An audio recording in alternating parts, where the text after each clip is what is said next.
ਵਰਗਾ ਸੀ ਜੁੱਸਾ ਜੱਟ ਦਾ,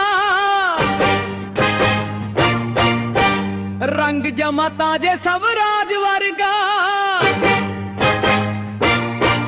ਕਬੂਤਰੀਆਂ ਤੇਰੇ ਜਈਆਂ ਬਹੁਤ ਪਿੱਛੇ ਸੀ, ਮੁੰਡਾ ਸਰਪੰਚਾਂ ਦਾ ਸੀ ਬਾਜ ਵਰਗਾ।